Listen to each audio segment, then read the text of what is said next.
concern kita. Kalau teman-teman concernnya masih mau jualan sama mau sharing, Anda sharing dulu. Ya, tadi yang saya katakan teman-teman, saya lihat yang apa ya tadi saya cerita yang saya handle biasa itu ternyata orang yang paling suka. Begitu saya sudah berhasil untuk jual, saya rekrut untuk apa? Untuk jadi agent. Dan hari ini teman-teman, itu namanya ya di Prudential dia dalam waktu 6 bulan. Yang saya baru rekrut tahun ini juga. Dalam waktu 6 bulan, dia apa? 6 bulan. Ya, itu ternyata APA-nya teman-teman. Itu sudah 300-an apa? 300-an juta. Dalam waktu 6 bulan. Dan dia pergi mana? Dia pergi ke Kuala Lumpur. Ya, jadi teman-teman saya bilang sebagai agent kita sudah tadi, sebagai calon nasabah kita sudah bisa. Tapi kalau Anda mau apa? Mau rekrut, itu karena apa? Kita berpikir ini adalah bisnis untuk apa? Untuk jangka panjang. Kalau Anda tidak rekrut, berarti bisnis Anda itu cuma sampai di situ. Income yang paling gede itu sebenarnya Pak, itu datang dari mana? Itu dari Anda yang rekrut. Maka saya bilang sambil berjalan kita tetap apa? Tetap rekrut. Maka sering terjadi, saya lebih mengutamakan untuk apa? Untuk sharing, atau mungkin saya mengutamakan untuk apa? Untuk rekrut. Teman-teman, kalau saya bilang sharing sama dengan rekrut, saya menjalankan waktu dengan apa? Dengan bersamaan. Nggak ada yang saya bilang saya concern dulu di apa? Saya concern dulu di recruiting, ya. Saya concern dulu di sharing juga. Sampai hari ini saya tetap menggunakan waktu yang bersamaan. Tergantung dari bagaimana kita menggunakan waktu. Hah? Ya. Dari pertama sampai hari ini, Pak. Ya. Nah, kalau yang Bapak minta itu 4, penampilan ada, kemauan ada, jujur ada. Nah, mau kerjanya itu maunya yang cara instan. Pertama kan kita nggak tahu, maunya mau kerja. Habis itu maunya dia berpikir yang instan, begitu sulit mundur. Tapi tidak mundur, maju mundur. Itu apa yang harus kita lakukan, Pak? Teman-teman, kenapa banyak itu yang keluar masuk? Ya, teman-teman kalau misalkan contoh, kalau misalkan contoh ada yang tidak concern dengan recruiting, Anda boleh keluar loh. Ya, saya mau bimbing adalah orang yang mau jadi leader. Ya, misalnya contoh Anda sudah boring, Anda tidak mau rekrut, tapi Anda cuma untuk concern di sharing, Anda boleh keluar loh. Ya, daripada keluar masuk kita nggak bagus, benar nggak? Yang saya mau, kalau memang teman-teman mungkin Anda sudah concern, sudah dapat arahannya dari sharing, Anda boleh keluar. Tapi kalau Anda mau belajar tentang recruiting, saya masih kasih apa? Saya masih kasih ilmu. Tapi kalau misalkan contoh, udahlah, saya sudah belajar tentang sharing, Anda mau keluar juga nggak apa-apa. Mau 1 orang pun saya ajarin loh. Jadi saya nggak pernah khawatir. Ya, jadi tadi pertanyaan teman-teman, kenapa banyak orang yang apa? Kenapa banyak orang yang mereka tidak bertahan di bisnis apa? Di bisnis Prudential. Karena apa? Ketika kita rekrut teman-teman, mereka kita bicara tentang how-nya, bicara tentang bagaimananya, ya, bagaimana. Tapi ketika kita ketemu, ya, ketika kita recruiting bukan bicara tentang how-nya, tapi kita bicara tentang why-nya. Mengapa kita harus ada di Prudential? Saya ambil contoh, kalau misalnya contoh dia sebagai seorang karyawan, teman-teman, ketika kita sebagai seorang karyawan, ya, Anda bisa hitung gaji dia seperti apa. Mau hitung di bisnis yang lain pun boleh, ya. Anda 1 tahun kalau Anda kerja atau bisnis apapun, kira-kira income berapa? Ini berapa? Hitung aja selama 5 tahun, 3, 4, 5. Nah, nanti total di sini berapa? Nah, kemudian saya bilang kenapa Anda harus ada di Prudential? Ya, yang pertama, tadi saya katakan income-nya kita tetap dengan ini porsi yang sama, ya 10. Kemudian yang ketiga ini 20 juta, kemudian yang keempat 40 juta, kemudian yang kelima berapa? 100 juta. Nah, teman-teman, ini yang saya katakan, dia sebagai karyawan, dia sebagai seorang bisnis dan lain sebagainya. Ketika dia sudah tahu mengapa dia ada di Prudential, dia akan bertahan. Apapun yang terjadi, kalau dia sudah tahu kenapa dia ada di Prudential, itu dia akan bertahan. Tapi kalau misalnya contoh, dia tidak tahu di Prudential cuma, bagaimana kita ada di Prudential, dia nggak ketemu why-nya. Yang paling penting ketika kita recruiting, kita harus temukan yang namanya adalah why-nya. Ya, why-nya itu yang paling penting. Mengapa kita ada di Prudential? Ya,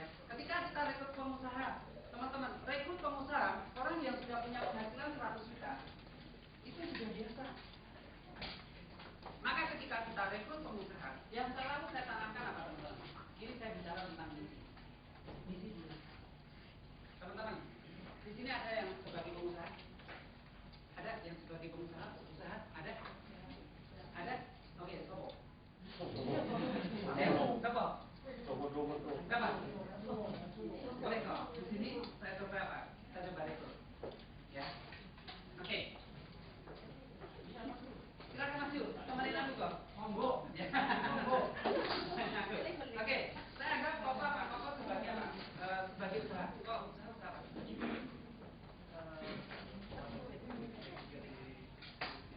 Oke, oke. Oh, kalau apa? Kalau kita punya usaha yang namanya penghasilan 100 juta itu sudah bagus, sudah biasa. Saya juga punya penghasilan di atas 100 juta. Koko juga pasti penghasilan sudah di atas apa? Sudah di atas 100 juta. Benar nggak, Kok? Oke, teman-teman, saya menemukan dia, saya tes dia sudah punya penghasilan 100 juta atau belum? Nah, kalau misalkan dia bilang apa? Oh, belum. Saya nggak tanya sekarang berapa kok, nggak perlu. Ya. Tapi saya bilang kok, kalau misalkan contoh lah, Kok sebagai pengusaha, kemudian anak buah Koko loyal, ya sangat loyal, semua dibantu oleh anak buah Koko. Begitu dia pensiun kok, Koko karena dia sangat loyal, Koko rela nggak kasih untuk uang pensiun sebesar 1 miliar? Ya, ya sayang ya sayang lah. Maka saya bilang kok bisnis ini karena apa? Kita menjalankan misi kok. Saya bilang ketika kita bisnis sendiri, bisnis yang tradisional, kita mau memberikan 100 juta, memberikan 1 M dengan anak yang membantu kita sudah sangat loyal kok. Kita sayang. Ya, tapi bisnis ini kok sebenarnya Pak, kita adalah mencetak orang-orang yang apa? Untuk bisa punya penghasilan 1 bulannya adalah 100 juta. Jadi misinya teman-teman yang kita butuh apa? Adalah misi untuk membantu apa? Membantu orang lain. Bukan masalah duit 100 juta, duit 100 juta itu apa? Itu masih gampang. Ya, kalau orang bisnis 100 juta itu kecil. Ya, tapi misi untuk membantu apa? Untuk membantu orang lain. Ya, kok misi kita kok, kita apa? Kita membantu orang lain. Kita punya karyawan, kita punya anak buah, kita juga punya penghasilan 100 juta. Ketika kita sudah ada di level di atas seperti saya sama Koko, melihat anak-anak kita kok punya penghasilan 100 juta, perasaan Koko seperti apa? Ya, pasti perasaan mereka apa? Lebih bahagia sekali. Ya, tapi ada nggak kok bisnis yang lain yang bisa membantu orang lain, yang anak buah Koko bisa dikasih setiap bulan 100 juta, 100 juta, 100 juta? Belum pernah dengar ya kayak. Maka saya bilang kok di sini kita cetak untuk menjadi apa? Untuk membuat orang lain menjadi apa? Lebih berhasil. Nah, kalau kita kok anak buah kita ternyata anak buah kita punya penghasilan 100 juta, kemudian 100 juta, semua udah 100 juta kok. Penghasilan sebagai seorang owner, Koko sebagai seorang ownernya, berarti penghasilan kita pun apa? Kita lebih. Pasti kita setiap saat apa? Itu pasti naik. Nah kok begitu kita sudah lihat anak buah kita Pak, kita lihat anak-anak kita sudah punya penghasilan 100 juta, 100 juta, 100 juta, pasti kita Pak, kita ini. Orang bilang apa? Kita selamat di dunia, selamat di akhirat. Di sini kok kita selamat di dunia, kita selamat di akhirat. Ya. Nah kok masih punya visi nggak kok? Kalau kita lihat misi kita membantu orang-orang, yang orang-orang yang di bawah kita dia sudah sukses semuanya, ada nggak kok visi yang lain? Mungkin suatu saat apa Koko pengen punya hotel, atau mungkin Koko pengen apa bisnis yang lain, travel dan lain sebagainya, ada? Atau Koko pengen mungkin suatu saat kita bikin satu yayasan?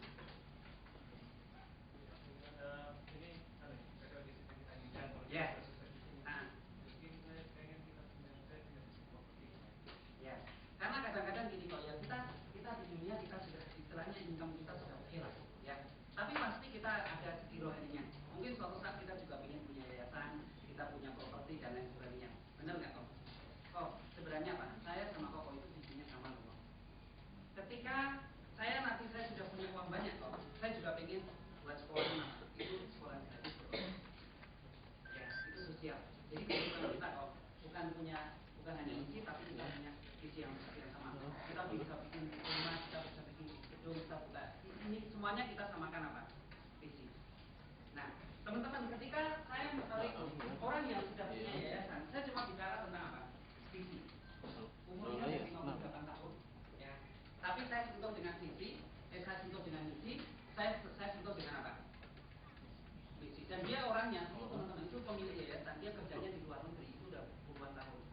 Dia bilang, pertama kita mau cari teman-teman.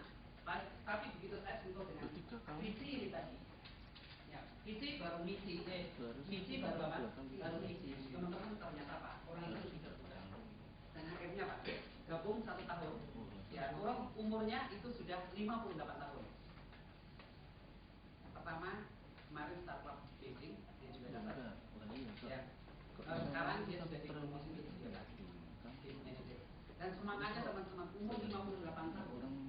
Ya, kadang-kadang kita kalah semangatnya dengan orang yang sudah 58 tahun. Jadi rekrut orang pengusaha teman-teman. Kita bicara tentang uang yang 100 juta karena mereka sudah punya, tapi kita bicara tentang misi, lalu kita ketemu dengan yang namanya adalah visi. Visi kedepannya seperti apa? Kita samakan. Ya. Saya menyamakan, yang saya rekrut adalah orang direktur, sama kondisinya seperti itu. Orang komisaris sama, saya menggunakan apa? Visi. Begitu itu saya sentuh dengan visi, kita samakan visinya. Kemudian apa? Untuk mencapai visi kalau kita butuh apa? Kita butuh uang. Tapi saya bilang uang bukan segala-galanya karena uang sudah punya penghasilan berapa? 100 juta rupiah. Ya, saya bicara tentang visi. Dan akhirnya teman-teman itu ada yang komisaris, mereka umur sudah 53 tahun, mereka juga apa? Mereka full potential. Yang sudah pemilik yayasan 58, mereka juga pindah ke apa? Potential. Jadi apapun yang terjadi bukan karena pangkat, bukan karena saya sudah menjadi seorang AM, tapi teman-teman yang paling penting adalah apa? Anda harus punya yang namanya kemampuan. Anda harus punya yang namanya adalah keterampilan. Dan saya pakai cerita untuk mengakhiri ini, saya pakai cerita, ya. Atau mungkin masih ada pertanyaan? Oh? Oke, saya pakai cerita, ya. Tadi kan Pak Surya ngomong Haile dan Rebel sama, ya. Saya kira ada juga untuk leader baru, ekonomi itu bagi waktunya. Ya. Oke, teman-teman saya bagi waktu. Ketika saya jadi, ya, saya rasa itu tergantung dari visi Anda. Maunya seperti apa? Ya. Kalau saya terus terang, saya karena saya mau punya penghasilan yang tinggi, saya masih bisa selling, saya masih bisa apa? Bisa recruiting. Ya. Tergantung. Tapi kalau sudah jadi leader, Anda bisa fokus dengan apa? Dengan rekrut. Tapi saya kembalikan ada di dalam diri Anda. Ya. Saya nanti pasti salahkan sama leader Anda, tapi saya kembalikan ke diri Anda. Yang paling penting saya sharing apa yang ada di dalam diri saya. Ya. Ketika saya jadi UM, saya masih bisa kok mengubah dua-duanya. Ya. Artinya apa? Selasa, saya fokus temannya apa? Temani Ego. Itu Selasa sama kami. Saya temenin itu. Ya. Selasa sama kami. Selebihnya saya pakai untuk apa? Dari jualan, marketing, masuk. Tapi tetap dengan menggunakan itu aja. Saya tetap kok. Ya. Mau PCC juga bisa. Ya. Mau startup pribadi juga apa? Juga bisa kok. Ya. Jadi gampang kan? Ya. Teman-teman, saya teringat ketika saya pergi main ke kantor. Ya. Anak-anak saya senang kalau saya pergi ke pantai. Ya. Kemudian anak saya itu begitu dia melihat balon yang warna merah, dia senang banget. Dia bilang, papa, itu balon merahnya itu dia sudah terbang. Kemudian apa? Papa, kita coba yuk kita kejar balon merah. Kita kejar sama-sama teman-teman. Ternyata apa? Balon merah itu dia sudah terbang tinggi. Kemudian ada balon yang warnanya apa? Yang warnanya biru. Masih ada di apa? Dekat pedagang itu. Papa, yuk kita lihat balon yang biru. Kemudian sama pedagang itu balon biru itu apa? Itu dilepas. Dia sama, dia bisa apa? Dia bisa terbang tinggi. Anak saya bilang, Pak, balon yang biru sama balon yang merah, kenapa dia bisa terbang tinggi? Saya bilang, saya belum tahu. Kita lihat balon yang lain dulu. Ya, ada balon putih. Pak, yuk kita lihat balon yang putih. Ya, balon yang putih sama pedagangnya apa? Itu dilepas. Lepas. Ternyata apa? Balon yang putih itu dia tidak terbang tinggi. Tapi dia cuma apa? Cuma terbang biasa-biasa saja. Kita kejar yuk, kita kejar. Kita bisa dapat apa? Balon yang putih. Teman-teman, cerita tentang balon. Kenapa balon yang merah dan kenapa balon yang warna biru dia bisa terbang tinggi? Karena apa? Karena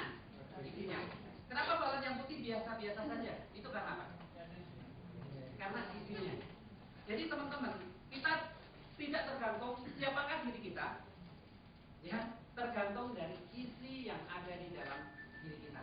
Kita mau orang pribumi, kita bisa sukses. Kita mau orang sales, kita bisa sukses. Kita mau orang Arab dan lain sebagainya. Kalau kita punya isi teman-teman, kita bisa terbang tinggi seperti balon merah dan balon warna biru. Jadi semuanya tergantung dari apa? Tergantung dari isinya. Ya. Nah teman-teman, saya mau teman-teman memahami bagaimana cara kita mengisi. Teman-teman, cara mengisi ini, teman-teman kadang-kadang kita terus terang, ya, membangun satu bisnis ini tidak ada jalan yang apa, yang mulus untuk mencapai apa? Mencapai sukses. Kadang kita juga merasa yang namanya apa? Capek. Kadang kita juga merasa yang namanya lelah. Sama teman-teman, saya juga manusia biasa. Tapi setiap kali saya pahami teman-teman, ketika kita merasa capek, ketika kita merasa lelah teman-teman, ini adalah bagian dari proses menuju sukses. Teman-teman, ketika saya ditolak oleh puluhan nasabah, saya ditolak satu demi satu, satu demi satu, satu demi satu. Ya, saya ditolak gitu teman-teman.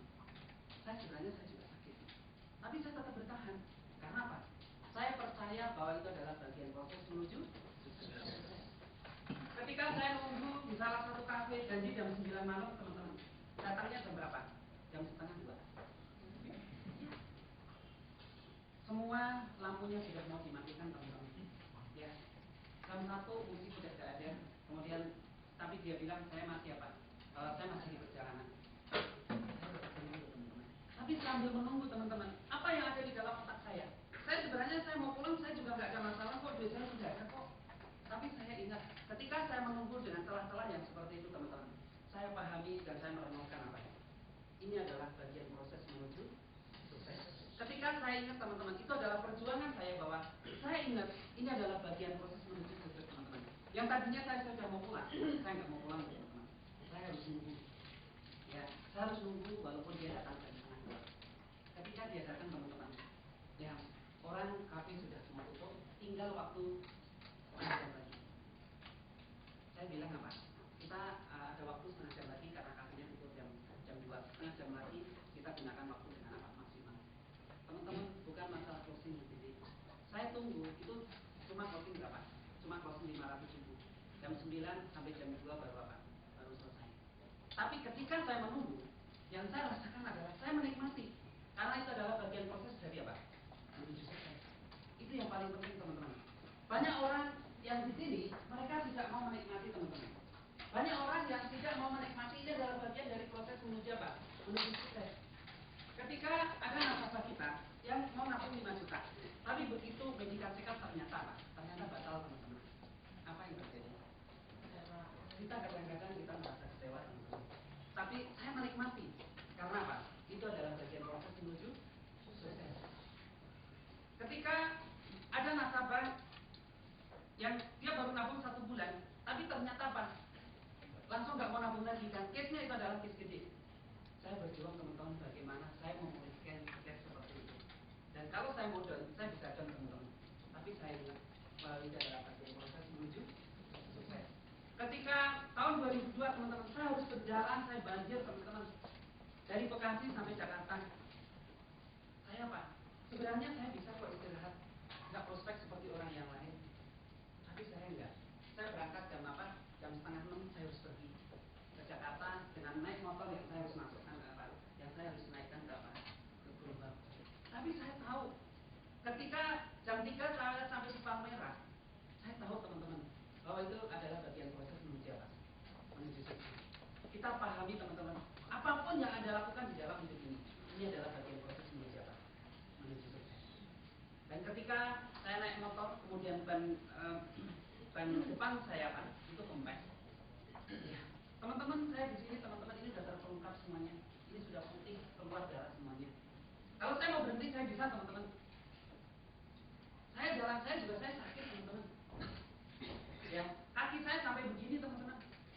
Setiap kali saya ketemu sama orang teman-teman saya sudah begini. Ketemu sisi saya sudah pincang, saya sudah begini. Begitu saya dapat tempat mau saya prospek kaki saya sudah begini teman-teman. Tapi saya ingat teman-teman, ketika saya merasakan seperti itu, saya ditanya sama enciknya, kaki kamu kenapa?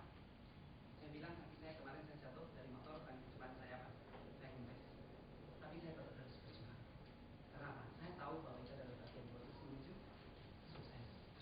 ketika kita memahami teman-teman di dalam kehidupan kita, kita memahami ini adalah bagian proses menuju sukses teman-teman.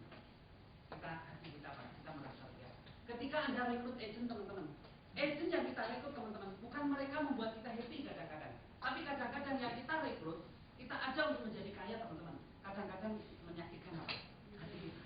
Tapi saya pahami bahwa itu adalah bagian proses menuju sukses. Kemudian teman-teman, ketika Anda temenin agent, saya temenin agent sampai masuk ke jatuh teman-teman. Saya alami. Karena apa? Saya pahami banget kita sama-sama jatuh. Kenapa? Dari motor sebelah saya di apa? Itu karena rempet saya jatuh ke kita berdua teman-teman. Sama kok. Tapi saya pahami banget. Kalau saya bilang teman-teman, saya mau keluar dari Prudential bisa nggak? Bisa. Tapi saya pahami bahwa itu adalah bagian proses menuju apa? Menuju sukses. Ketika saya jalan di daerah sana apa teman-teman? Ya, HP saya begitu saya presentasi teman-teman, HP saya dicopet sama orang. Baru saya jadi agent, baru saya punya HP yang pertama kali. HP saya Motorola waktu itu 900 itu mahal banget teman-teman tahun 2001. Begitu saya di Tanah Abang teman-teman, kaki saya dibayangin orang, ternyata apa? HP saya sudah apa? HP saya sudah hilang. Kalau saya bilang Prudential sudah siap, bisa nggak? Bisa. Tapi saya tidak mengatakan seperti itu. HP saya hilang, saya mengatakan apa? Ada orang yang lebih butuh HP saya. Dan saya akan bekerja keras bagaimana saya bisa dapatkan HP yang baru. Dan teman-teman punya rencana yang lebih. Ya, ketika HP saya hilang teman-teman, saya prospek. Ada orang minta dibuatkan nabung berapa? 2 juta. Nabungnya apa? Itu tahunan. Itu dapat berapa? 4,8. Saya bisa beli HP baru lagi ya. Teman-teman, kekuatan pikiran, kekuatan hati kita itu menentukan kita bisa berhasil atau tidak. Maka teman-teman, saya mau teman-teman setiap dalam kehidupan kita mengalami penolakan, mengalami segala hal, itu adalah bagian proses menuju apa? Menuju sukses. Dan saya katakan teman-teman, sukses adalah perjalanan. Sampai hari ini saya masih apa? Saya masih berjuang karena saya tahu bahwa sukses itu adalah perjalanan. Sesakit apapun dalam hidup kita teman-teman, kita harus berjuang. Dan saya teringat satu film ini adalah sebagai penutup. Ya, Anda bisa bawa. Karena apa? Orang yang berjuang dengan rasa sakit-sakit karena kita punya tanggung jawab. Film Pelari ini teman-teman, dia punya tanggung jawab untuk nama bangsanya. Dan saya mau teman-teman, Anda lihat film ini sudah tidak lama, ya, tapi ini adalah inspirasi yang menguatkan kita. Ketika kita jatuh teman-teman, kita harus bangun. Ketika kita mengalami masalah dalam hidup teman-teman, kita tetap harus apa? Tetap harus berjaya. Dan film ini teman-teman boleh apa? Boleh lihat sebentar.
Oke,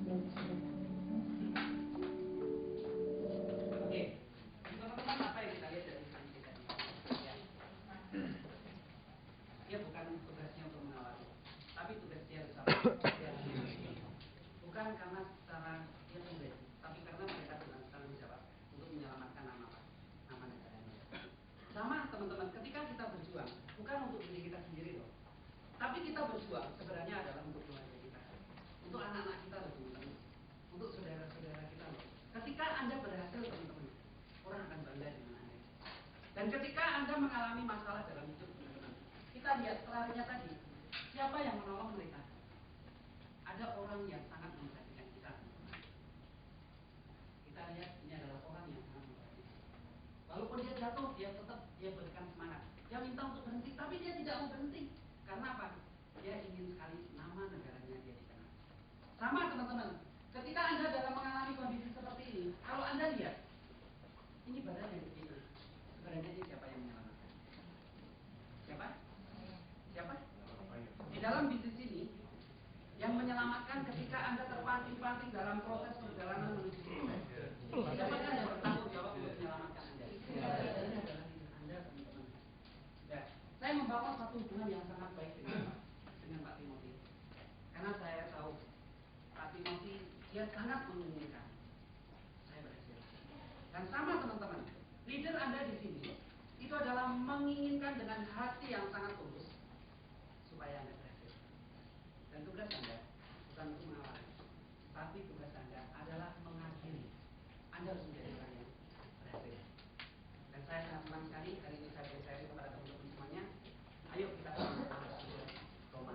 Nanti kita sama-sama kemauan kita wujudkan untuk bisa menciptakan masa depan yang kita lebih baik. Dan akhir kata saya mengucapkan selamat berjuang sampai ketemu di dari tadi mungkin yang diomongin enaknya kok kan closing. Anda nggak pernah tanya gimana waktu ditolak. Detailnya kayak apa? Dia pasti banyak ditolak, tapi juga banyak closingan karena dia gila gitu. Aktivitasnya gila. Malasnya ini yang kita masih kalah. Ya kita kalah lagi gitu. Yang kedua apa? Kira-kira punya kemaluan nggak orang itu? Apa ya? Dia sudah kasih contoh Susan Boyle kan? Nah, itu kan tentang apa? Yang berikutnya apa? Mati akal kan dia. Coba lihat, orangnya kecil tapi otaknya besar katanya dia. Jadi nggak mati akal. Yang terakhir yang dari tadi saya juga sebutin apa? Mindsetnya mesti jangan negatif, harus tetap positif. Sebenarnya ilmu yang diajarin Pak Suroyo jauh-jauh, tapi ngomong banyak disimpulkan yang 4M ini. Ya, oke, saya minta teman-teman berdiri, kasih close, kita akan